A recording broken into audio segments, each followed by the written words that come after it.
Hey kids, how you doing? Hey, we're taking a look here today at a kind of a fad that got started in the 1950s and still exists today, and even had a little bit of a resurgence during the COVID days, um, but has kind of gradually faded away, and that's the drive-in theater. Drive-ins got really popular during the 50s. There were a bunch, and there still are some today, but they've mostly kind of faded away. You got to go a little distance to be able to find them. So we're taking a look at this article today, and we're going to kind of get into that just a little bit. So follow along here while I read. Okay. Yep. When the drive-in theater was king, the automobile age in Hollywood's Fantasyland crossed paths in the 1950s in Camden, New Jersey, with the opening of the first drive-in theater. It changed the way Americans dated and created a way for parents to go to the movies without hiring a babysitter. The combination of the automobile and the movie was so popular that by 1958 there were more than 5,000 drive-ins in the USA. Richard M. Hollingshead of Camden, New Jersey, was the father of the drive-in theater. He began showing movies in his driveway with a 16 millimeter movie projector. He could view it while sitting in his car as long as no other car was in front of him. If one was, though, he found himself staring through their rear window trying to see the movie. To avoid that problem, he devised an inclined ramp so the front of the car was tilted upward, allowing clear vision over the car in front. He patented the ramp and opened the first drive-in with 8 rows for cars and a 30 by 40-foot screen. Eventually, drive-ins became more elaborate. Some drive-ins had miniature railroads, swimming pools, the dive-in in Georgia, picnic areas, miniature golf, horseshoes, and other attractions. A drive-in in Winter Haven, Florida was on the banks of a lake and provided boats so patrons could fish while watching the movie. The popularity of the drive-in soared during the 1950s. A Saturday Evening Post article reported that movie attendance was down everywhere, mostly due to the popularity of television. Drive-in theaters experienced the movie business's only attendance increase. Typically, drive-ins did not show blockbuster films, but targeted the teen market. The movies most often seen at drive-ins were horror or science fiction B movies. Then, just as now, those types of movies were more popular with younger moviegoers. At the height of the drive-in craze in the 1950s, the size increased dramatically.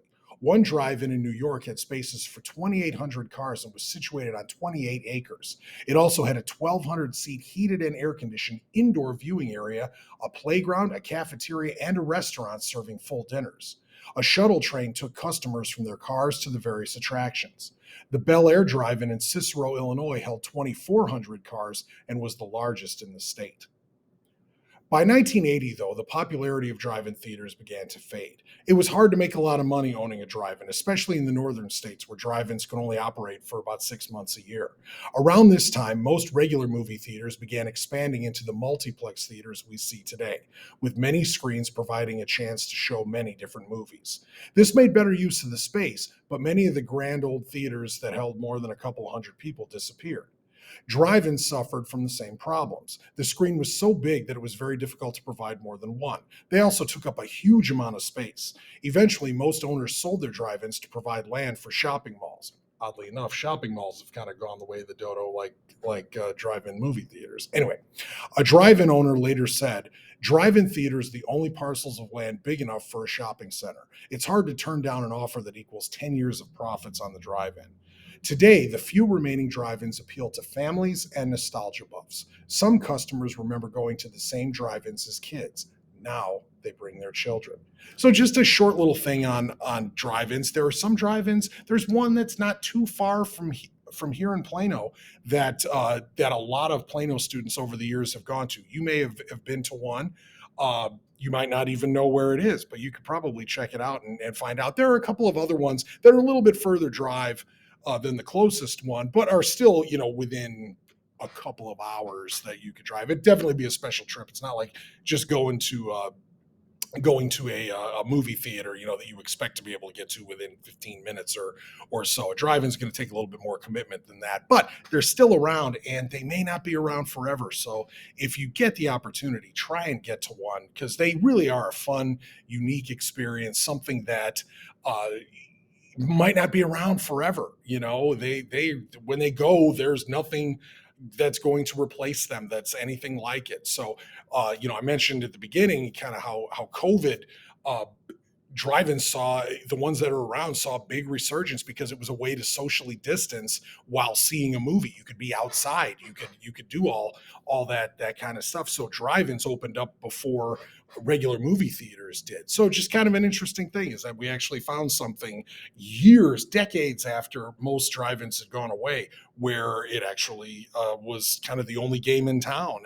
And they saw, huge. You had to make reservations in order to go to the drive-in because it was one of the few leisure activities that you could do during the lockdown. So just kind of take a look at it and think about it. If you get an opportunity, go, because like I said, when they close for the winter, you never know if they're going to open up again. So hope you get that opportunity. All right.